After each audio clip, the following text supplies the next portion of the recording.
A very warm welcome to everyone joining us tonight, the audience here at ASPI in Canberra, as well as our online audience members. A good evening to all of you in Australia, and a very good morning to our European colleagues and listeners. My name is Katja Theodorakis, and I'm the head of ASPI's Counterterrorism program.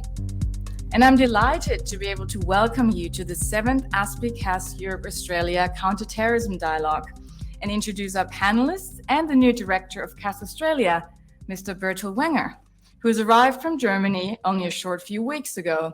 Very warm welcome to you, Mr. Wenger.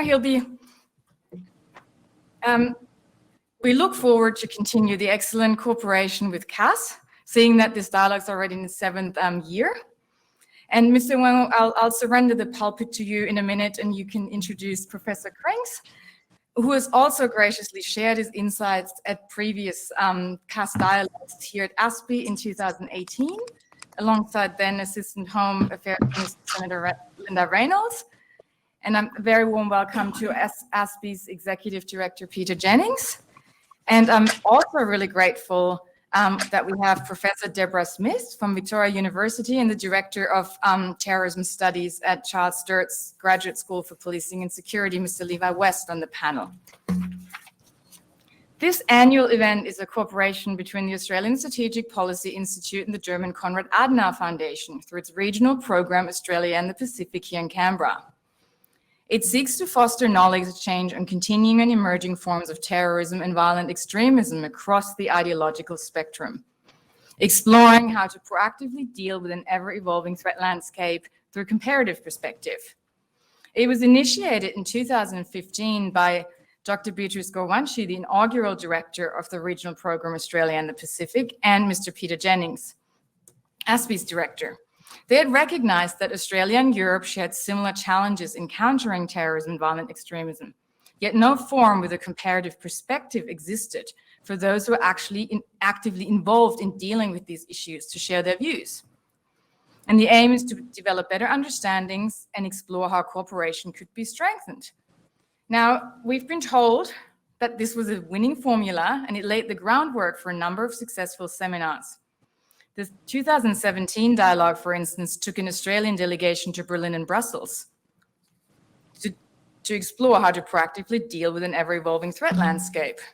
And subsequent dialogues continued with this theme and format, alternating between Europe and Australia, until our interesting pandemic times forced us to adapt to the constraints of what we can also call the plague age.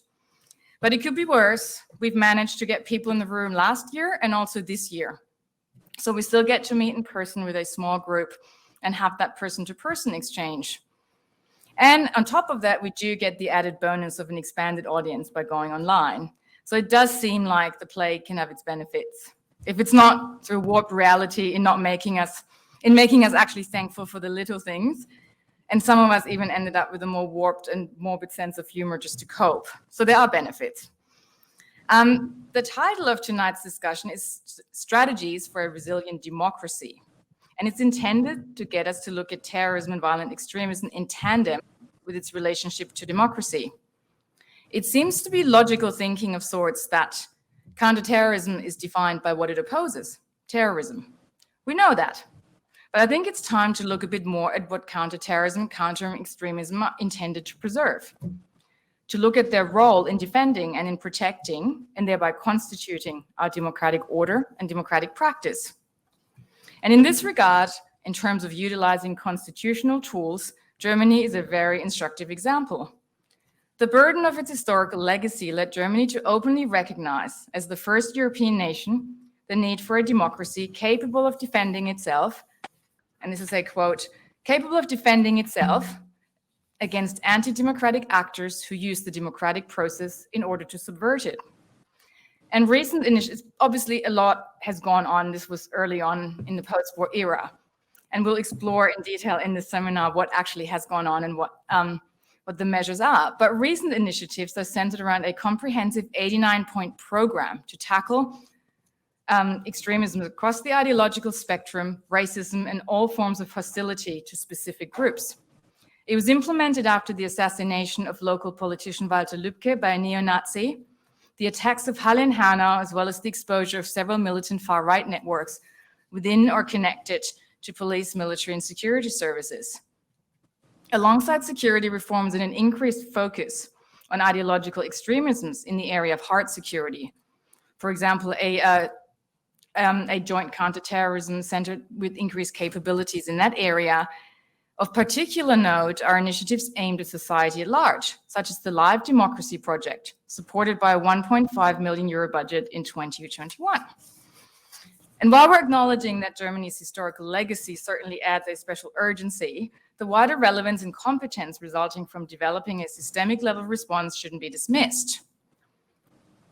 Extremist beliefs, as all of you in the room would know, as an expert audience, are only to a certain extent a matter of individual psychological makeup. Extremism is a political phenomenon and it cannot exist without a socio-political context as a response to perceived realities.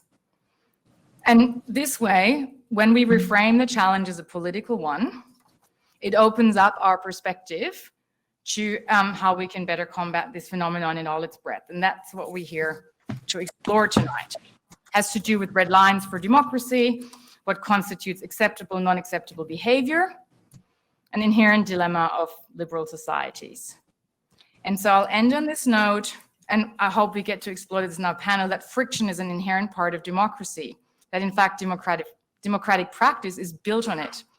And a strategic response to countering terrorism and extremism needs to reflect engagement with contestations of its core principles, rather than simply prescriptive references to democracy's merits. And with this, I hand over to Mr. Wenger. Thank you very much.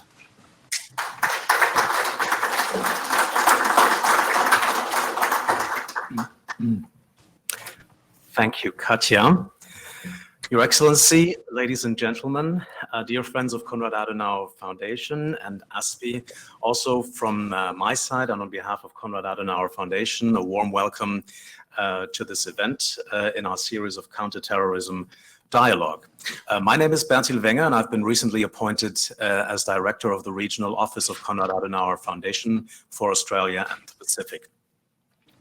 I have been asked to introduce tonight's keynote speaker, which is a pleasure for me, since he is a good and old friend of mine. So I would like to introduce our speaker tonight, Professor Günter Krings, who has joined us already. Günter is a lawyer by profession. He studied law from 1989 to 1994 at the University of Cologne and continued also abroad from 1994 to 95 in the United States of America, studying international and US law at the University of Temple in Philadelphia.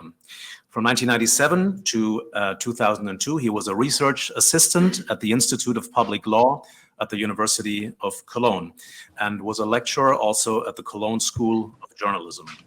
In 2002, he wrote his doctoral degree, and already as of 1998 to 2013, he was a lawyer in his hometown of Mönchengladbach. In 2004, he became a lecturer and has held an honorary professorship at the Cologne University since the year 2010.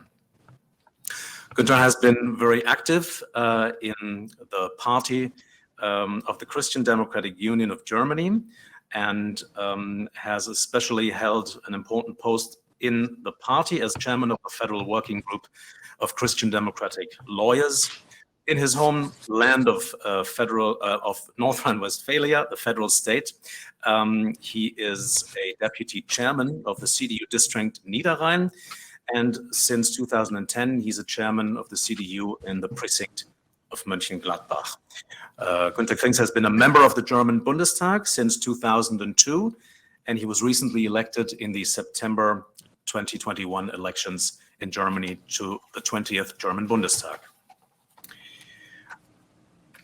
Amongst the many posts he has held in the CDU and CSU parliamentary group in the German Bundestag, on the most important ones were his function as legal officer to the CDU-CSU parliamentary group from 2008 to 2009, and serving as a deputy chairman from 2009 to 2013.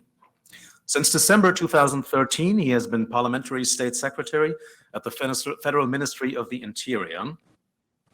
Günter has also engaged in international party cooperation for the CDU on numerous occasions. And I'm very happy to have had the privilege to work with him here in my former capacity as International Director of the CDU. He's a close friend of the Konrad Adenauer Foundation and has, as Katja indicated, already appeared in our counterterrorism dialogue in 2018. And we're very happy to have him back today. Günter, warm welcome, and the floor is yours. Thank you very much, dear Bertil. I hope you hear me. I heard you clearly, but not loud. But I think that's kind of fits because the Konrad Adenauer Foundation, also in German politics, is known not always for the loud voices, but for clear statements. And I hope you can at least hear me clearly. And good evening to Australians, and good morning to all the people maybe listening from Germany. And I want to start off by congratulating Bertil to his new position in Australia. I had the privilege to be in, or to participate in a program of the office about 3 years ago, which was a wonderful program. My so far only visit to Australia, maybe not my last, we have to see. And I think this is a very important position that you, Bertil, have there, because I think it's certainly the only position of postings within the Adenauer Foundation that's not only responsible for a whole country, but for a whole continent. So a lot of responsibility there and a lot of things to do. So I wish you really a very good and successful time in Australia. And this is probably one of my last speeches as a parliamentary state secretary, since you know that the government is changing. I don't think it's changing a lot when it comes to prevention measures. We come to this a little later on. Maybe when it comes to repressive measures, the new government might take a different turn, which of course I will have to, and I also like to criticize if this happens. But of course they have to have the chance to outline a little bit more their policy there. And I'm looking back on 8 years, which were very interesting as a parliamentary state secretary responsible for security measures. Counterterrorism was one of these measures. But you know, maybe the saying, or at least the joke I always used in these 8 years, a woman had 2 sons. One of them went to sea. The other one became parliamentary state secretary in the German federal government, neither of whom was ever heard of again. So I hope now that I can make myself hearable, detectable, and visible again in other positions, other areas which I do like to do in my parliamentary group. Certainly not the same area, which is not the standard in Germany. If you have done a term as a minister or state secretary, you probably choose another field afterwards. But I'm looking for fields nearby. So maybe this topic of counterterrorism will also, in other capacities, will occupy also my political work in the next years. So I'm delighted to take part once again in this strategic dialogue convened by the Australian Strategic Policy Institute and the Konrad Adenauer Foundation. I think this format has developed into an excellent forum for dialogue to the benefit for our 2 countries and their ever closer relations. Resilience, which is the headline, is certainly almost a multi-purpose word. It is used in fields ranging from psychology to materials research, so very broad. In a working paper of the Federal Security Council's Academy for Security Policy, of whose advisory board the Federal Ministry of the Interior is a member, the author writes, quote, "Climate change, epidemics, terrorist attacks, cyber threats, social inequalities, instability of the financial markets, or security of energy supply, resilience appears to be the key to managing even the most complex challenges." Quote end. But the closer we look at this term, the fuzzier it becomes, I think. Does resilience mean that a society recovers more quickly after a traumatic event such as a terrorist attack, a flood, or a pandemic?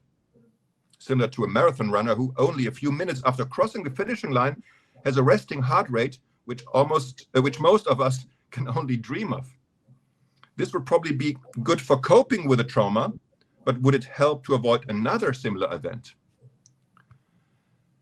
Or is resilience the capacity to adapt and transform our behavior for the long term, for example, to respond to climate change? But what would this mean with regard to attacks carried out by lone perpetrators acting with little planning and no network? Would this mean that we can no longer go to events in public spaces? I don't think this is the right solution either. One more example. On December 16, in 2020, the Federal Cabinet adopted the draft German Recovery and Resilience Plan.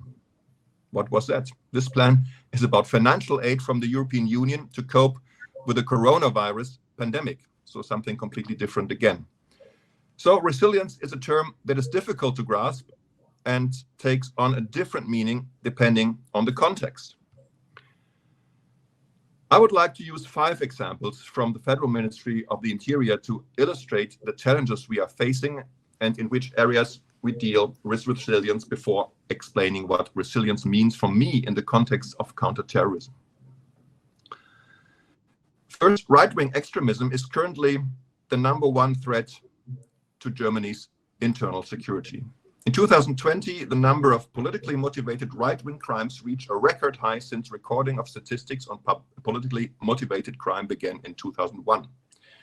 Right-wing extremists seek to obtain support from mainstream society by protesting against the government's COVID-19 restrictions, for example. On the internet, they use alternative information channels in addition to established social media to spread hate and conspiracy theories. To counter right-wing extremism more effectively, Germany has taken the following measures, among others. A new central office for the fight against right-wing extremist activities by public employees was set up at the Bundesamt für Verfassungsschutz, our Germany's domestic intelligence service. This office published its first situation report in 2020.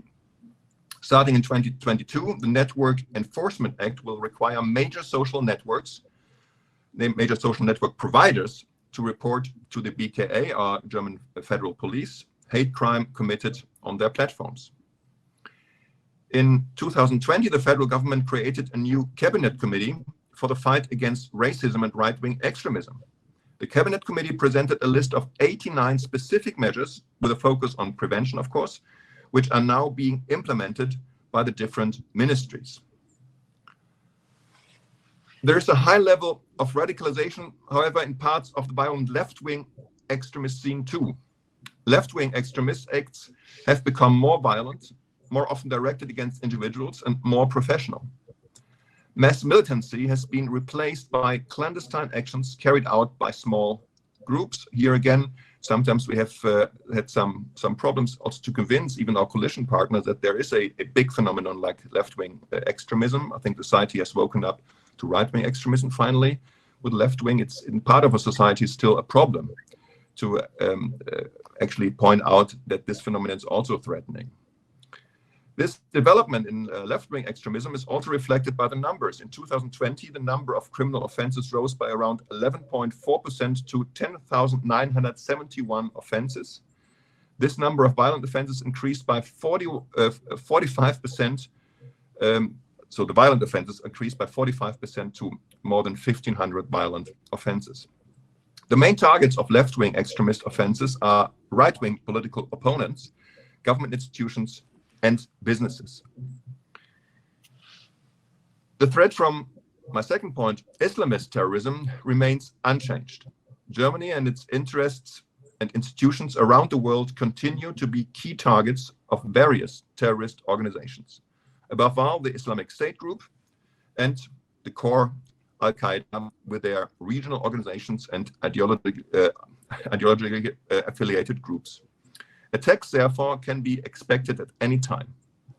3 attacks were carried out in Germany in the last year: an arson attack in Waldkraiburg in Bavaria, an attack involving a deliberate car crash on the city motorway in Berlin, and a deadly stabbing incident in Dresden. Another murder case in the eastern German city of Cottbus, recorded in the statistics on politically motivated crimes, was not classified by our federal police as an Islamist attack yet. In June 2021, so this year, 3 people were killed and 4 wounded in a knife attack committed by a perpetrator who was presumably mentally ill. However, an Islamist motivate cannot be ruled out completely, and I think it's sometimes quite problematic. We are, I think, understandably hesitant when it comes to attributing such incidents to Islamist perpetrators if we're not 100% sure, because we don't want to stigmatize the Muslim population or the Muslim part of our German population. On the other hand, shortly after this incident, I talked with a self-help group of mentally ill people, and they said, nobody thinks about not stigmatizing us, so it's kind of be almost normal is that a mentally ill person kills other people. So I think not stigmatizing parts of our society, we have to do it consequently. So in this case, everybody freely talk, oh, this person was mentally ill, but it probably also was an Islamist, and also only in this combination, this terrible attack was possible or was caused. So we should also not leave the impression that it's quite normal for a mentally ill person to commit such atrocities.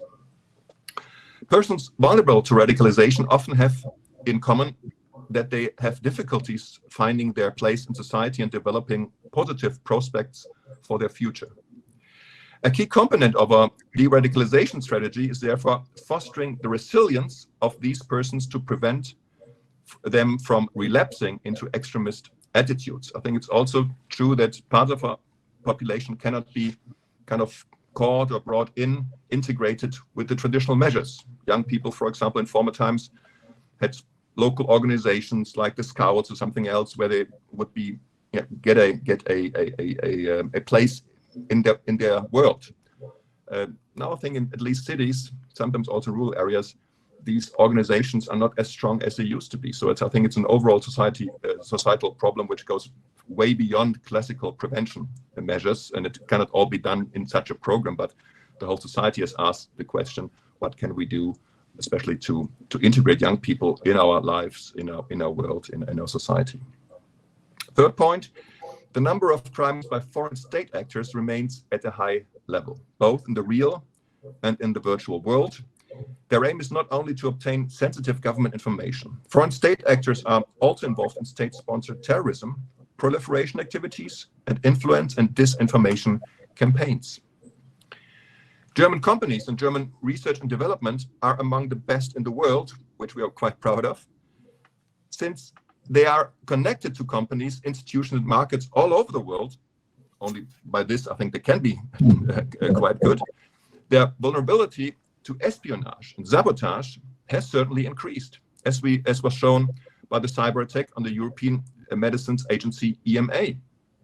Our security authorities have established a regular dialogue with players involved in the development and production of vaccinations in order to strengthen their resilience.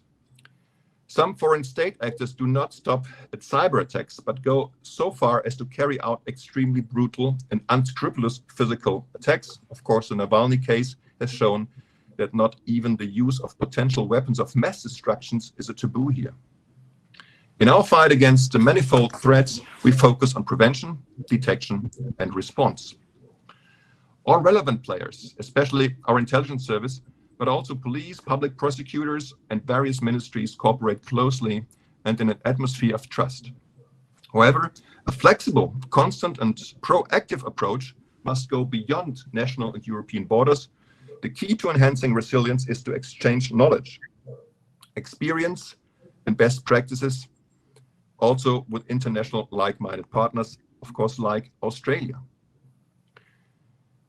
Resilience is also an urgent issue with regard to hybrid threats, because foreign states and proxy actors deliberately exploit the vulnerabilities of open societies to achieve strategic objectives.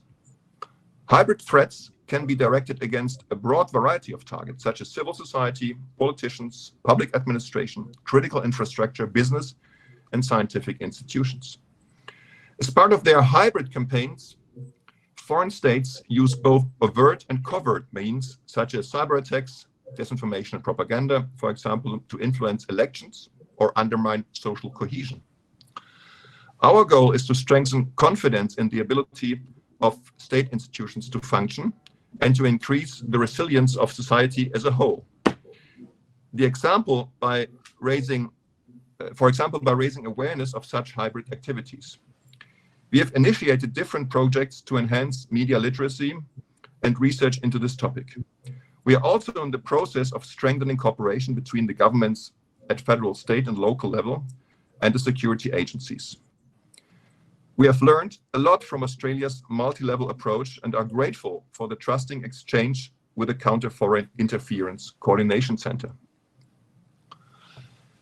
Resilience, point 5, plays a growing role also in the area of crisis management and civil protection. Here I'm thinking not only of the current public health situation, which is unfortunately worsening again in the fourth wave of the pandemic, also in Germany, with many serious cases of infection. I'm also thinking of the devastating forest fires, which raged in southern Europe and in Sweden this summer, and which took a heavy toll in Greece and Portugal in particular. I could also mention, of course, the terrible floodings in my area of Germany. The forest fires in 2021, the pandemics, the consequence of climate change, and the recent flooding, which killed many people and caused tremendous damage not only in Germany, have shown that increasing resilience in the area of disaster management requires a joint strategy. So let me thereby conclude. Violent extremists, proponents of racist and anti-Semitic attitudes, believers in conspiracy theories or ideologies, I think it's less than a theory what they use, and enemies of democracy threaten our society and our fundamental rights and principles. These phenomena are reinforced by an increase in attempts from abroad to exert undesirable influence and the dissemination of online content that is hate-filled or shows contempt for human dignity. Our democracies must be able to defend themselves against threats from every direction. For me, resilience, particularly in connection with fighting terrorism, means making societies strong enough to resist terrorism and strong enough to cope with the consequence of terrorism, both.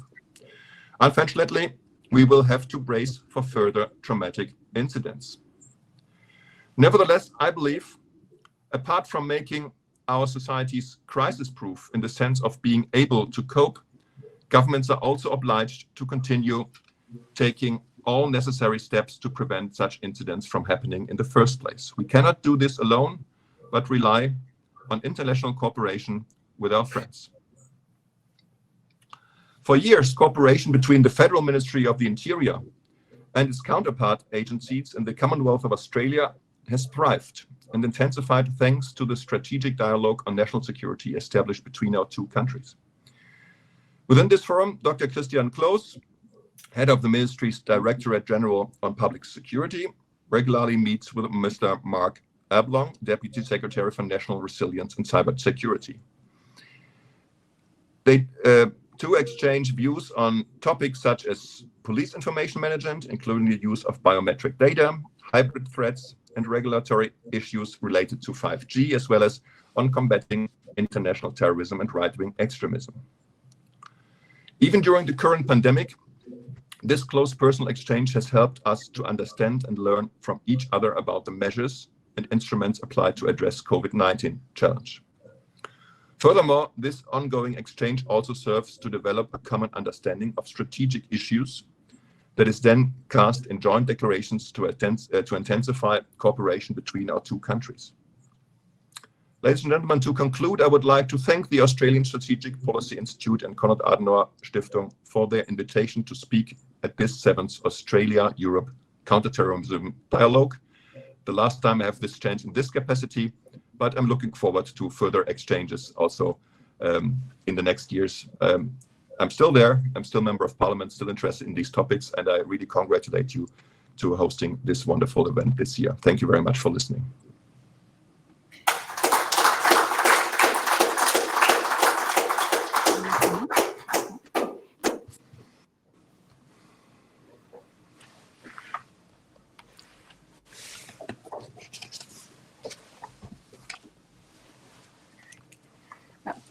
Professor Krings, thank you very much for your address and for giving us such a comprehensive interpretation of resilience. It went above and beyond what I expected, and I think there's a lot of food for thought and discussion there. And I'm really pleased that we have two panelists here tonight who are not just academics, but they're also what some here call pracademics. They're very much focused on also making insights applicable. And I look forward to a really good discussion in this regard. I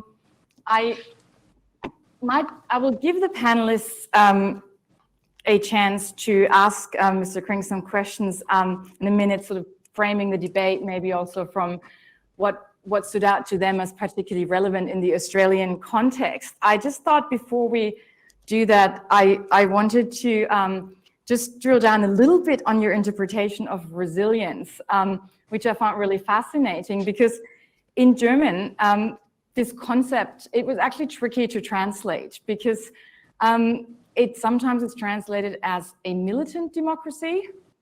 I was also toying with the idea of resistant, but then as you pointed out, resilient, in sort of, when we look at it from a complex system approach or an ecosystems approach, resilience is much more dynamic. Resistance, sort of, a system stays the same when it resists, whereas resilient, it adapts and it keeps changing and sort of evolving with an evolving landscape. So, but I just wanted to ask you, because Germany, I think there was a debate early on in the year too, that there may actually be a law on a resilient or militant democracy, not militant in the sense that we have to arm it, because I think Germans are known pacifists, that wouldn't quite fit, but just this concept of having to be alert that democracy is not something we can take for granted, but it actually needs to be, that we need to be alert to have to defend it with whatever constitutional means at our disposal. So would you be able to just give a little bit of background on that? I think that's quite interesting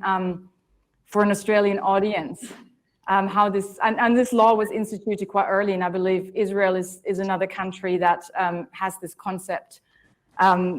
Yeah, so I thought we'd start with that, please, if that's okay. Yeah, of course. It was a certainly highly debated topic. First of all, let me start out, but the German constitution has the concept, or follows the concept of wehrhafte Demokratie. Yeah. Sometimes it's actually translated with militant. I don't like this term because militant has a different ring. Maybe self-defending might be a good term. So that's certainly the direct lessons learned from the downfall of the German democracy in 1933 by the National Socialists. That we are not a constitution framework, or that we don't have a constitution of relativism, but that this constitution has to be actively defended by its own institutions. And that this also means that, of course, we have freedom of speech, but there are borders to this. There are boundaries, or there are limits to this, where we have to also step in. And that's why we also have a strong domestic intelligence service, for example. We need a strong state and federal police, and so on. This law that you're talking about now not deals really with these questions, but it's more on the prevention side, which also makes sense. And it's even beyond prevention. It's saying, what can we do to strengthen democracy, building forums, handing out money to groups that go out and talk with people or make certain projects. I would say that some of these, or maybe the majority of these projects, are more on the left side of the political spectrum, which is generally okay. But also, when we talk about this 89 points program, I think there are very good points in this. But what we also need, because we're spending public money, to have some control, how effective are these measures? And that also means that we have to be ready also to question those measures, not only because somebody goes out and wants to do some good. If we don't reach the objective, it's wasted money. So we should then better spend this money on other projects. And this law has the idea, which is not generally wrong, to put all these programs together and make them more or less legally binding, so that there can be also some planning security for these organizations. I'm very into planning security. I think we shouldn't do projects which just run 1 or 2 years and then they're off, and then it's the end to them. But my party was, and I personally a little bit hesitant how helpful such a law might be if it just combines all these civil society programs. I think these programs have to be funded in state and federal budgets, but also they have to have some control of the objectives, whether they reach the objectives.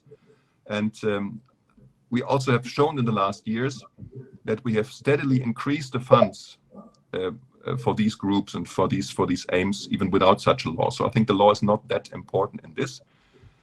We, on the other hand, always had problems when it also came to repressive measures. So, or the possibilities for example, our domestic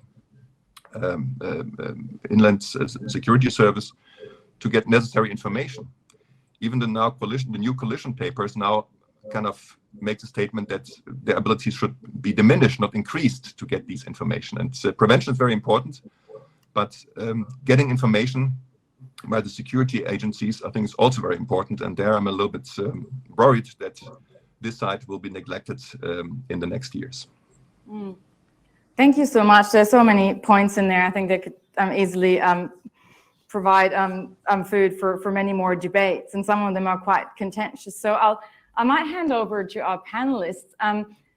Particularly, maybe it's quite interesting that you highlight this tension in resilience, that on one hand, it's an individual thing. It's, programs are designed to strengthen the resilience of what we call at risk or vulnerable individuals, often with their communities, the communities they come from, which is quite contentious in some ways, because it can stigmatize communities sort of in the service of social cohesion, and these initiatives are often well meant. But then the solution that seems very easy is when we look at resilience collectively, it's also not easy. What you just highlighted, some of the pitfalls of when we make it the responsibility of an entire society, and you try and maybe have those programs sort of more agnostic, that you're not having specific programs for Muslim communities because they're particularly at risk, but you're trying to tie this to civics education in school, then it becomes questionable to what extent this is actually should be tied to extremism and terrorism, when this is it's something different. So maybe that's our panelists can frame that in terms of the relevant questions for Australia. Yeah.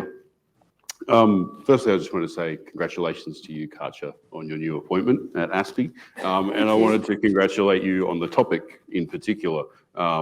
Certainly the longer I've spent around counterterrorism, and particularly with the changes that have taken place in the last few years in terms of the focus, the idea of strengthening our capacity as a society to handle internal debate and discussion and to make our democracy stronger, I think has become a much more important and prevalent part of what we do.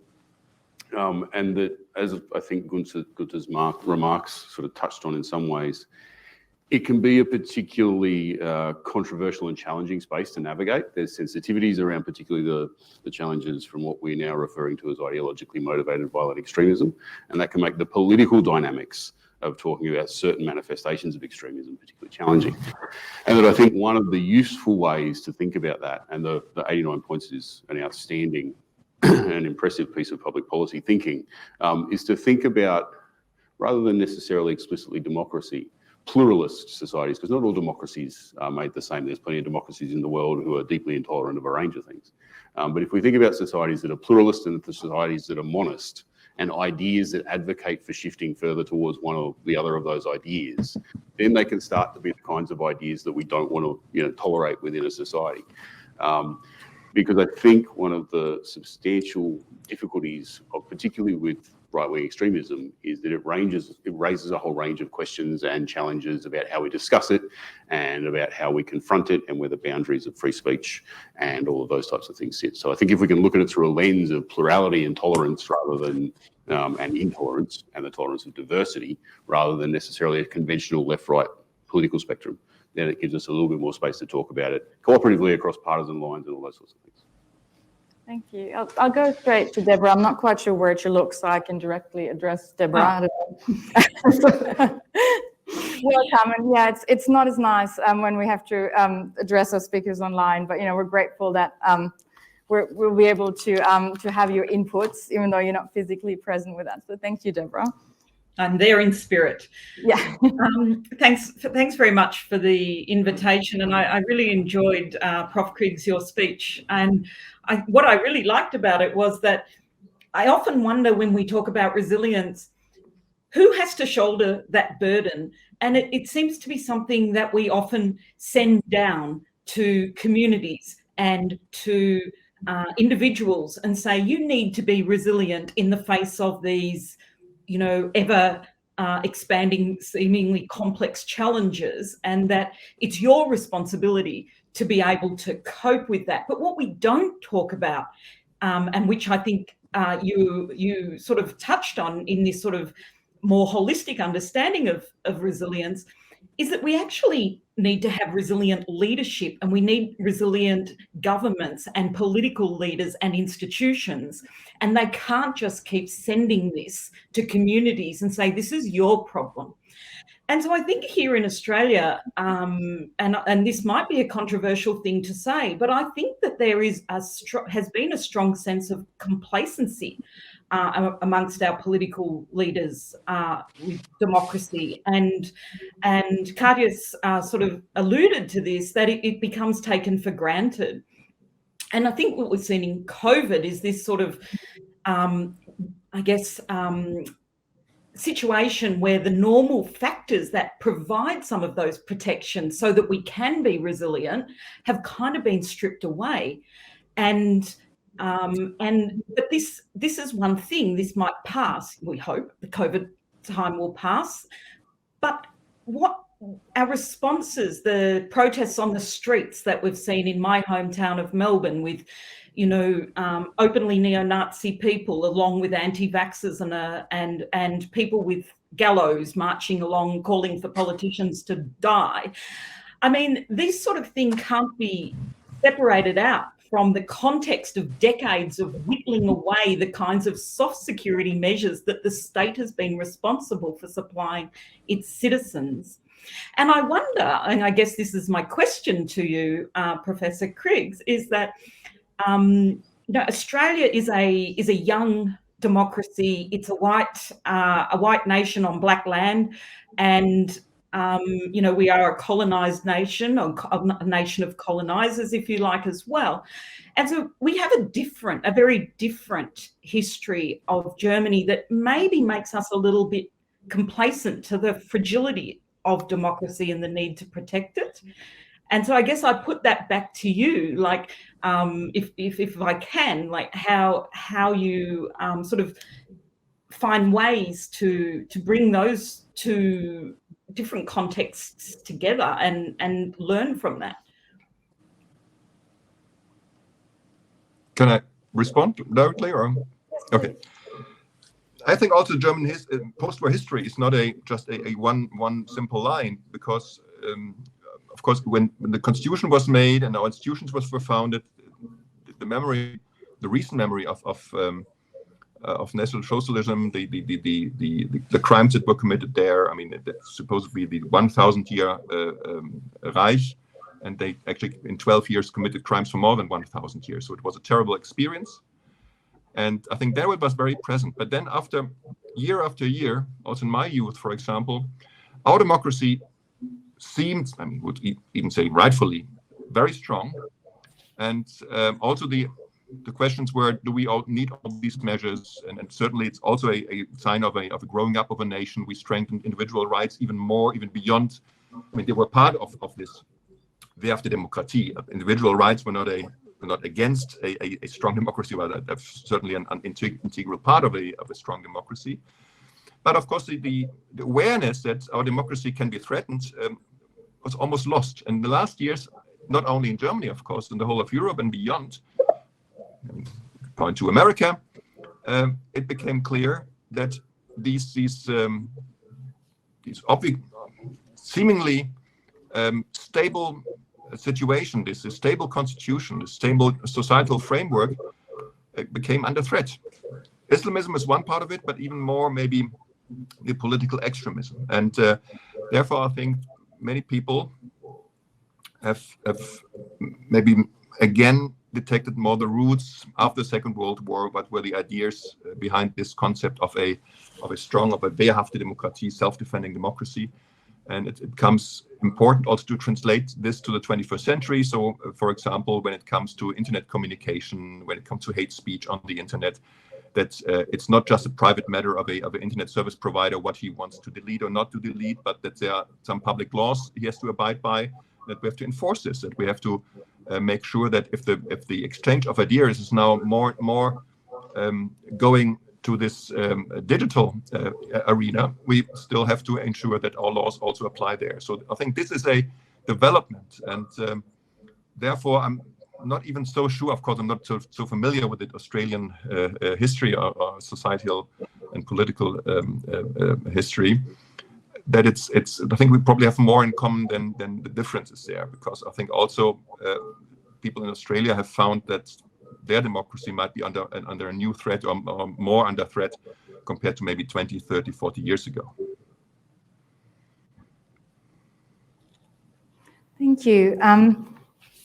Did anyone want to respond to any of the points in particular from what Mr. Krings said from the panelists? Or I had one quick point that I just picked up, which I might throw out there. I'm quite intrigued by Germany's various definitions in the report, the summary from the annual report on the protection of the Constitution, which would be similar, I suppose, to ASIO's threat assessment, the annual one, which provides quite a nuanced overview on what's been happening. And I was quite intrigued by the different categories. We've had a debate in Australia, Professor Krings, where we've recently, it's been, there's ideologically motivated extremism, terrorism now as a category versus religious terrorism, as it was recognized, which was just mentioned by Levi as well, that this sort of traditional left and right spectrum is not quite sufficient to capture what's been going on, and some because it doesn't quite reflect really the dynamics of extremism, and it gets politicized, and then it's not a helpful way of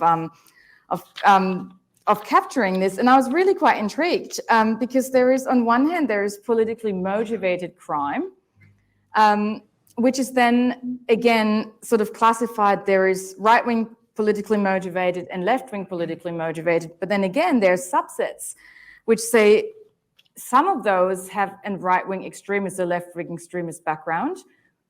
So there's sort of the extremism, but then it's also that only some of them are violent. That's kind of how it gets categorized. And I wonder if that is, maybe to throw it out to us in Australia, is that a better way? Because we're more focusing on the behavior that results from it.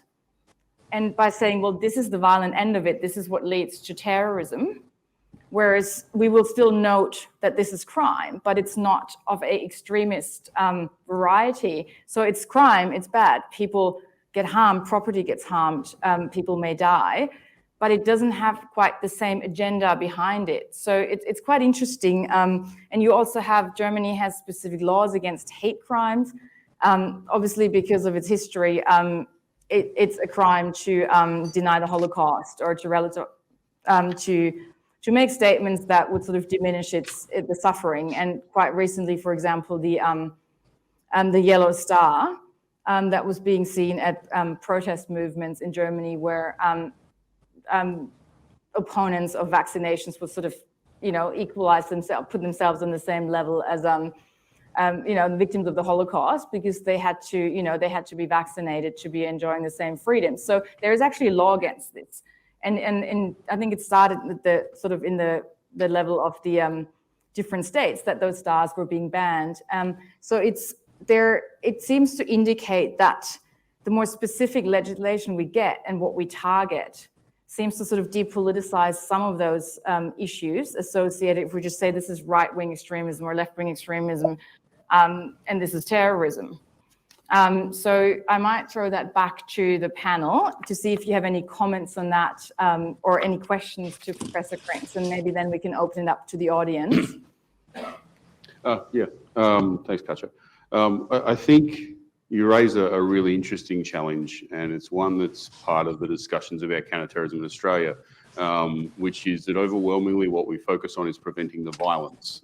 But if we start to zoom out and think about the defence of democracy, then extreme politics in all of its manifestations, but particularly the extreme politics that sit within our broader body politic, that are part of our political debate, start to need to have some form of countering as well.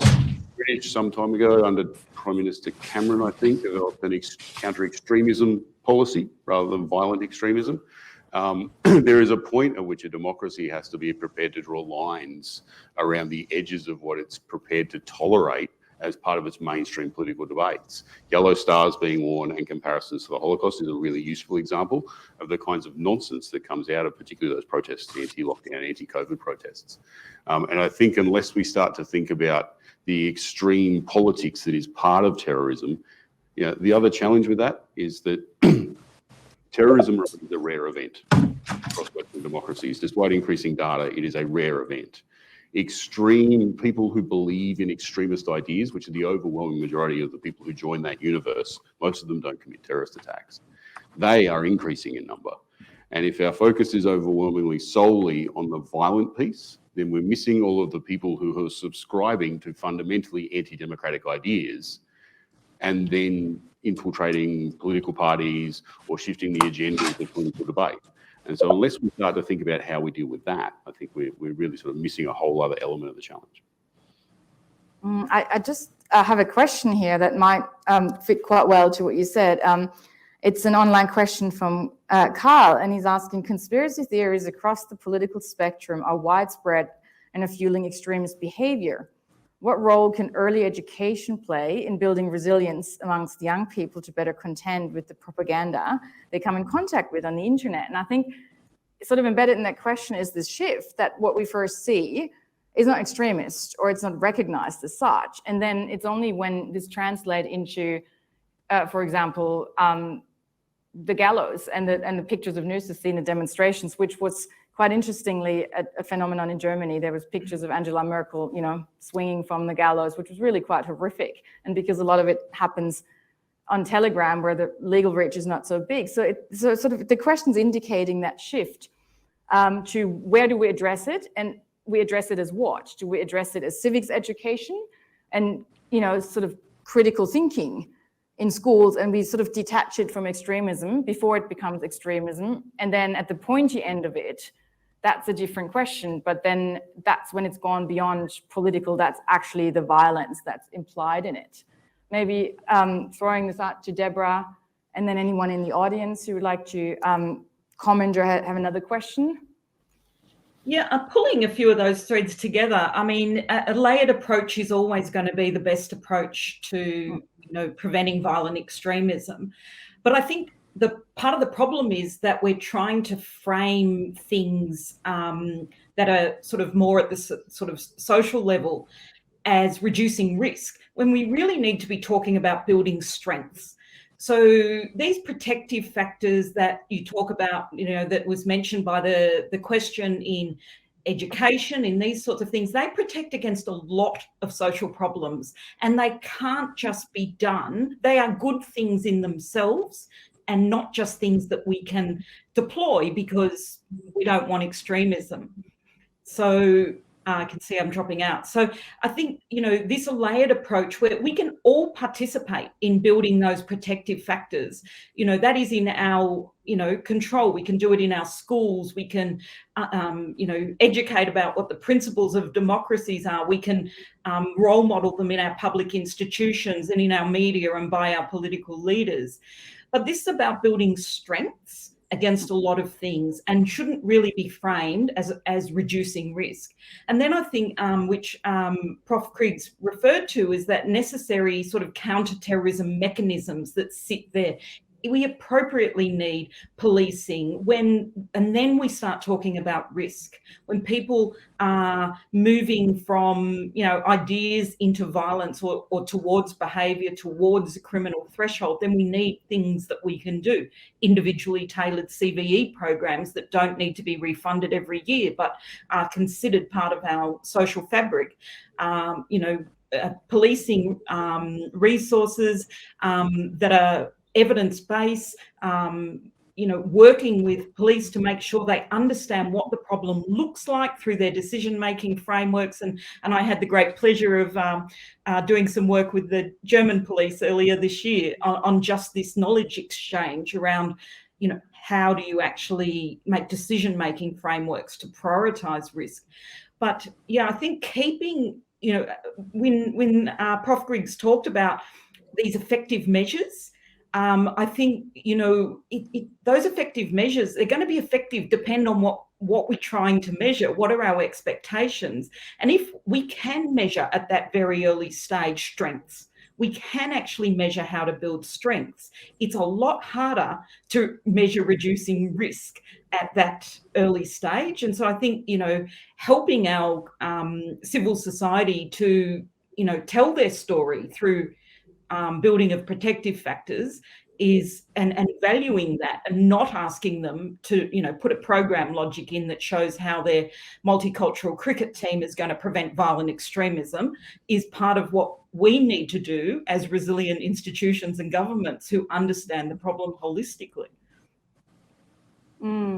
I may throw out that question to anyone. So based on what you just said, should there be an institutional separation then? That, let's say, the ministry that devises this comprehensive plan should assign the sort of the strength component, as you called it so fittingly, should that be assigned to a different ministry, maybe to, you know, social and cultural affairs or whatever it's called in the respective country, or should it sit? It depends on your architecture, I guess, whether you have an interior ministry that's also tasked with domestic security, national security. Should this be connected or not? And I'm very conscious of time. So I think we also want to give the opportunity for some questions here. So I think I need to be disciplined and told when it's time to finish. I have to go in 2 minutes, unfortunately. 2 minutes. Out of the, yeah. So may I then give you the floor for those last 2 minutes, Professor Krings? You've been very generous with your time. If there's anything Thank you very much. I may not even use the whole 2 minutes, but I want to say about who should do what in the German government. So this 89-point plan which the cabinet adopted last year was certainly a plan that goes cross ministries. So we have many measures in our ministry for interior, if you want, homeland security, which is probably also a good translation for what we do, but we do more certainly. So these are not only the repressive measures, not only giving more competence, more powers to police or security services, security agencies, but also we are the Ministry of Social Cohesion. Traditional concept, of course, of a homeland or of a home affairs ministry goes beyond security measures. But of course, there are other areas and other points, many points, for example, in our family ministry, where they do programs with people also maybe on a very low level, on a very low threshold approach. And I think this is important that all the ministries, not all, but all the relevant ministries here have also, and they actually did check, you know, what can we do in our portfolio and where we are have responsibilities to strengthen civil society, make it strong against extremist movements and so on. And I think it's also important not only to begin with threats that have crossed the threshold of terrorism, or almost crossing it, because it's right. I mean, there are many sentiments, many movements in society that are maybe only a bad taste, and it's freedom of speech is important, but at least to make programs, or offer programs to people that are kind of makes it more probable that they stay in the center of society, that they stay integrated in our society. I think that's certainly a task that the government should do and should fund. It's also clear that most of these programs are not administered directly by the state, but we're funding programs of civil society, which is also quite important to change this a little bit. It's not only we don't want a state organization like in Russia, for example, where the state does youth work by its own organs, but we want to strengthen civil society organizations to do that. And I think that's quite important and a very important approach. And I think generally we are on the right track here. But of course, we also have to see that also some things are failing for some persons. For example, last remark, after the Second World War, not directly, unfortunately, but at least in the 1970s when I went to school, learning about the German history in our darkest hour in the National Socialist era, that's a very important part of our education in our German schools now. Nevertheless, some of these young students probably didn't get the message, or they kind of cannot connect what happened there to some development recently in our societies.